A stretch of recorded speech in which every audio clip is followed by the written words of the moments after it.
We're coming, and we ain't backing down. We don't need a bunch of cats in here looking in the mirror. Everybody just do your job! You understand that? Hey, will you shut up? I'm bitterly disappointed with the officiating today. Guys being dudes. And they run through our like through a tin horn, man. Thank you, Lee. It's Split Zone Duo. I'm Alex Kirshner. Richard Johnson, I think the most interesting program in college football in 2026 to me is Virginia Tech by a pretty wide margin. You've got this 2000s nostalgia bait thing going on, a once great program of our childhoods that's been beaten to hell the past 20 years by some mixture of economic changes, its own mistakes, hires that didn't work out. It's kind of verging on a story that we would cover in Dead Letters, our series about bad things happening to once great programs. It hasn't been that long. Jesus. Well, it seems like it could be going that way, except the fan base at Virginia Tech has never wavered.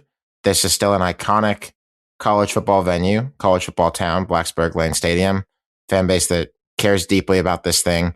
And now you have the cavalry arriving. You've got James Franklin in here to take this job. They got him to do it by, I think, waving a bunch of money at him. Not just him specifically, but more importantly, 9 figures worth of program improvement budget over about 5 years in increases. So either this is going to be a very cool revival story, or it will be maybe the decisive burial, if you will, of this program as a national brand. It's the kind of thing that is just really fascinating to watch as it unfolds. And we have a great guest with us today to talk through what Virginia Tech is trying to do as the most interesting team in college football in 2026. Tim Thomas is the editor and founder of Tech Lunch Pail, an independent outlet and blog that covers the Virginia Tech Hokies. Longtime friend of the program. I'm very excited to have him on. Tim, thank you for giving us your time. Guys, it's great to be on. It's different being on this end instead of just listening in. Been a listener for a while. I think I first subscribed back when the previous transition to Brent Pry happened. So I'm sure, we're talking about a new coach. I'm sure he can't be still around at that point, right? No chance. No way. No way. He's far gone from there, I'm sure. When is the first time you heard that like Pry might stick around? I think I had so much discounted that as even being a possibility. It wasn't something that even came to my brain. I think it may have been yours and Matt Zennett's report. I open up Twitter and I see that and I'm like, this can't be real. I think I checked the account, make sure it wasn't one of those spam bots or, it wasn't some sort of crypto account that had taken over for some reason. It was assigned the market itself as real news for some reason. But I think it was one of those deals. And I don't know where I was at, but I don't think I was like just casually about the work day. I think it was somewhere out and about and just like, what on earth? How? I remember I texted Matt. This would have been a couple weeks before, or probably a week of Thanksgiving. And I was like, hey man, this is a weird one. Like I'm hearing Pry's still around and like James might run it back with him. And he's going to try to like look for other jobs and like all that kind of stuff. It still is so bizarre to me. It's incredible. It's the most stunning assistant coaching move in a long time. Like I think if Franklin lands anywhere else, Pry's probably walking out the door right behind him in the press conference and announces the first hire as the DC.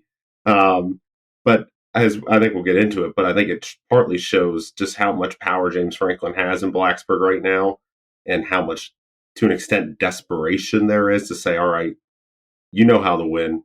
What do you want? Let's talk about that. James Franklin said when he was hired by Virginia Tech, before the end of last season, he's hired with several games left, Virginia Tech got a move that the Hokies actually tried to hire him even sooner than they did. And remember, they hired him with multiple weeks left in the season, sort of trying to be first to market. But James Franklin said that they went down to meet with him, I believe at his lake house in Georgia, and they pretty much wanted James Franklin to sign on the dotted line the first night they met together. And so as fast as you think it was, they were trying to go even faster. You mentioned desperation as a feeling. Is James Franklin now just God King of Virginia Tech for the next 4 to 5 to 10 years? Is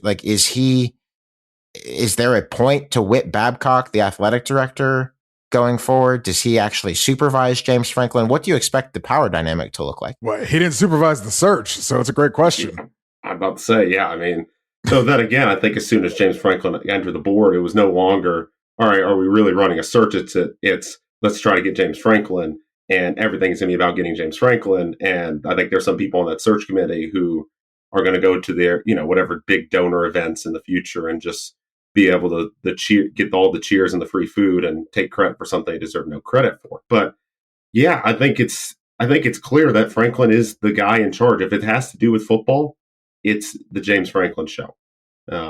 He's the one who ultimately is going to have that. I think his first post intro press conference was kind of interesting, where he listed out already changes and things he wants to get done, whether it's HVAC with the indoor practice facility.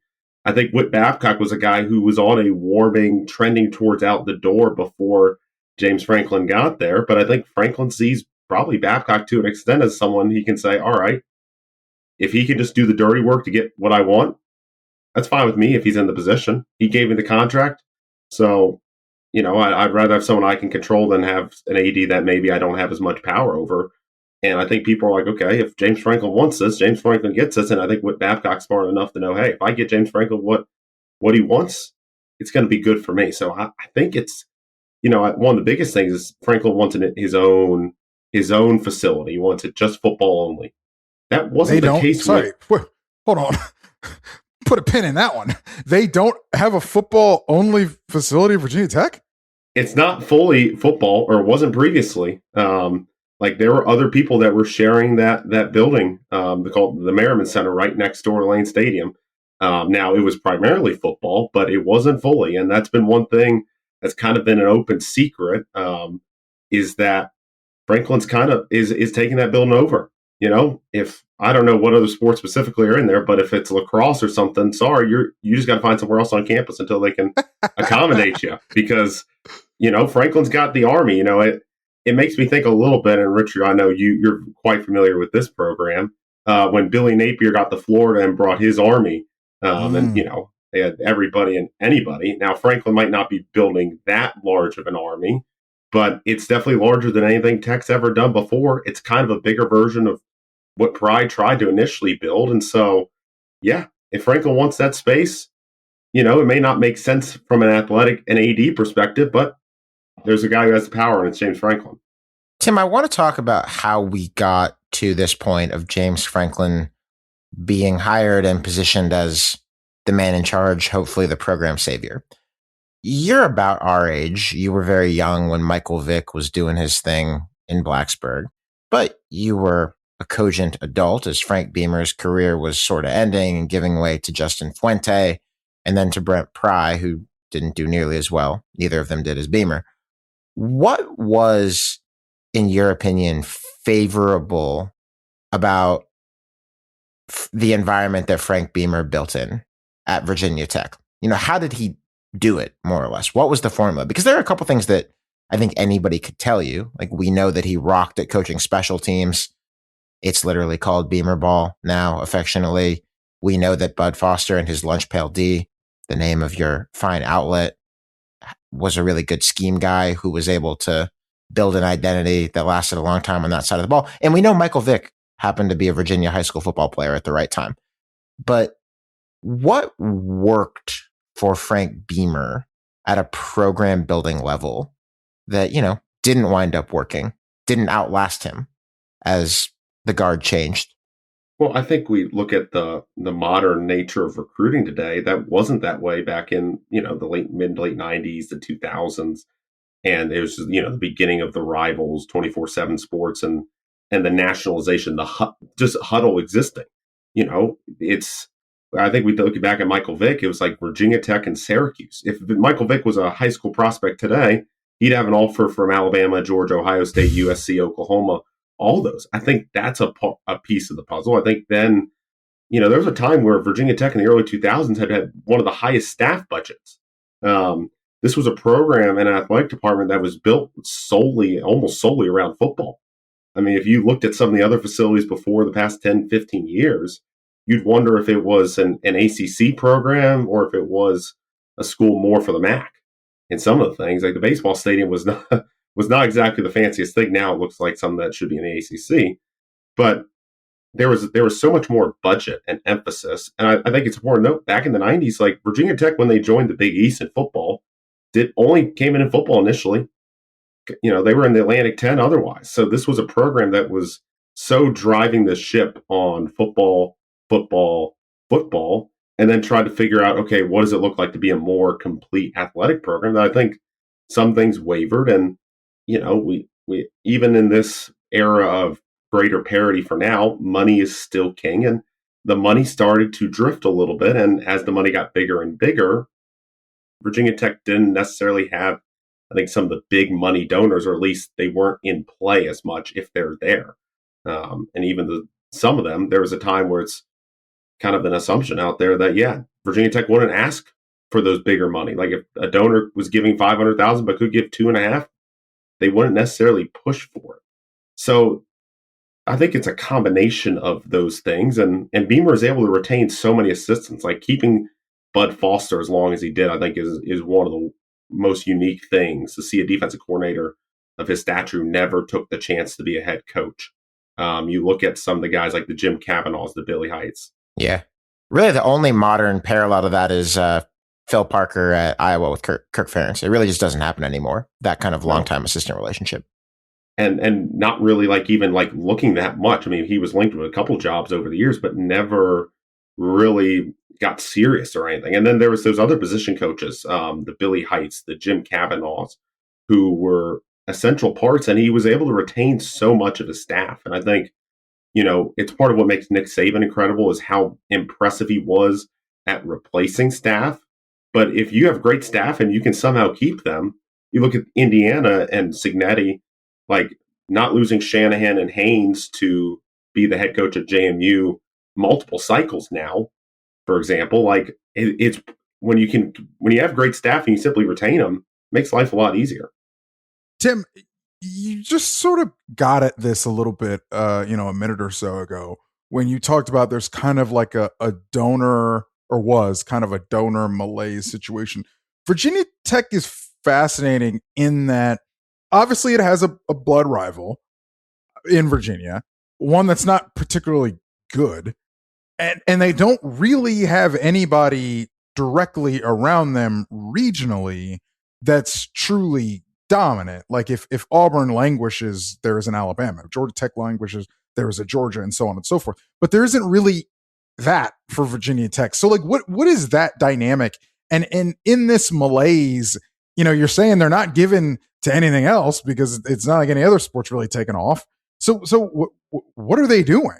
Yeah, I think it's a fascinating point you make about kind of that, sometimes when you get a good rival, it kind of inspires you. You look at, I think, Utah and BYU, for example, out west as maybe an example of that.